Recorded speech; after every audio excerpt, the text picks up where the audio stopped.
34 বছরের সিপিএম কে বাংলা ছাড়া করেছি, মমতা বন্দ্যোপাধ্যায় মাথা নত করেনি। আর আপনি ভাবছেন ধমকে চমকে আপনি বাংলা দখল করবেন। আমি বলছি মায়েরা, এদের বিদায় আসন্ন, আপনি লিখে রাখুন।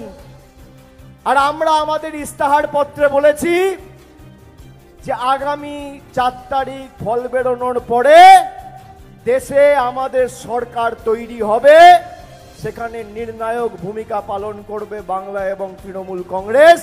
তার সাথে সাথে আমরা বাংলার 2,12,00,000 মহিলাকে যেভাবে লক্ষ্মীর ভান্ডার দিয়েছি, আমরা ভারতবর্ষের 50 কোটি মহিলাকে লক্ষ্মীর ভান্ডার দেব। আমরা আমাদের ইস্তাহার পত্রে লিখেছি,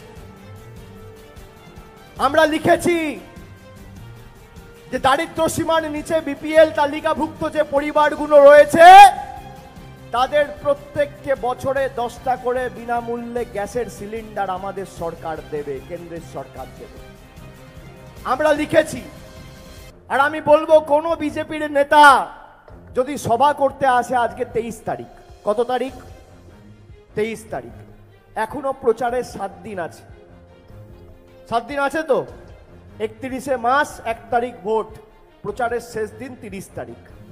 আমি বলবো দক্ষিণ 24 পরগনার যে কটা ব্লক টাউন রয়েছে আপনি ঠিক করুন, আপনি মঞ্চ বাঁধুন, একদিকে আপনার দেশের সর্বভারতীয় নেতাকে পাঠান, আর একদিকে আমি থাকবো। 10 বছর দক্ষিণ 24 পরগনা জেলার জন্য আমাদের সরকার কি করেছে, আর 10 বছর আপনার মোদিজির সরকার কি করেছে।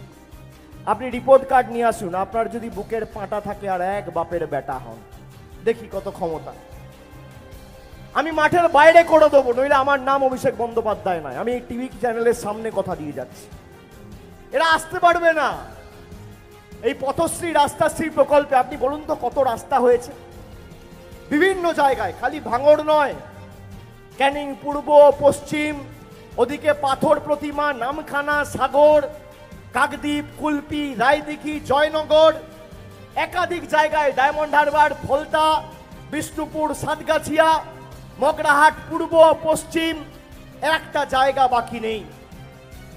গ্রামীণ রাস্তা প্রায় দক্ষিণ 24 পরগনা জেলায় গত 1 বছরে আমরা 1400 কোটি টাকার গ্রামীণ রাস্তা করেছি। আমরা আগামী দিনও করব। এই ভাঙড় 1.5 লক্ষ জয়ের ব্যবধান দেবেন, আমি আপনাকে কথা দিচ্ছি। আগামী 3 মাসের মধ্যে নতুন 30 কিলোমিটার রাস্তা 50 কোটি টাকা খরচা করে তার সূচনা আমরা করে দিয়ে যাব। জুলাই, অগস্ট, সেপ্টেম্বর, জুন থেকে জুলাই, জুলাই থেকে অগস্ট, অগস্ট থেকে সেপ্টেম্বর, দুর্গাপুজোর আগে করবো সূচনা, তাও বলে দিচ্ছি। আমি এক কথার ছেলে, যা বলি তা করি।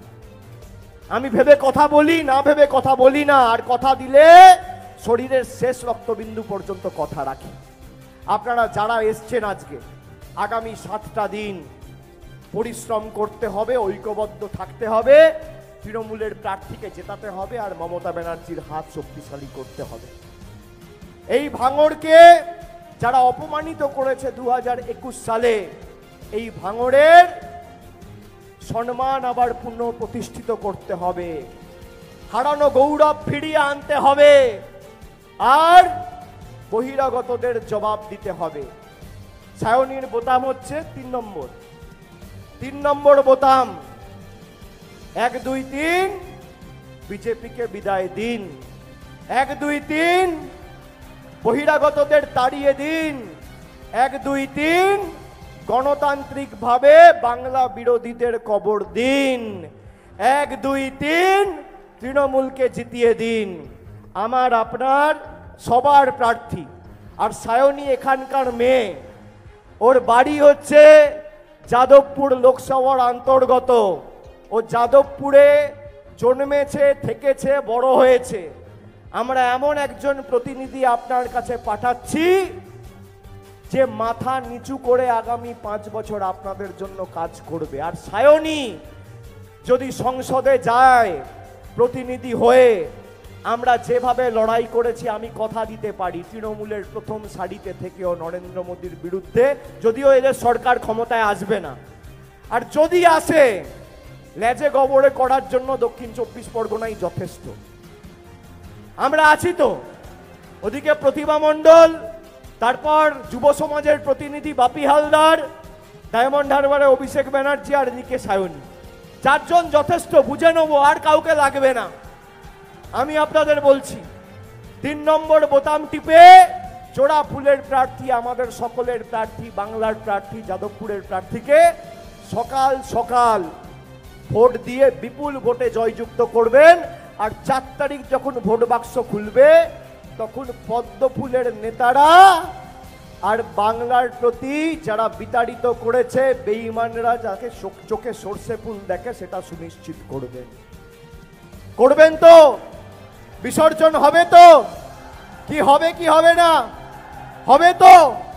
আমি 21শে জুলাইয়ের আগে, এটা মে মাস, পরে জুন, তারপর জুলাই, 21শে জুলাইয়ের আগে আবার ভাঙড়ে আসবো। আমি নবজোয়ারে এসেছিলাম।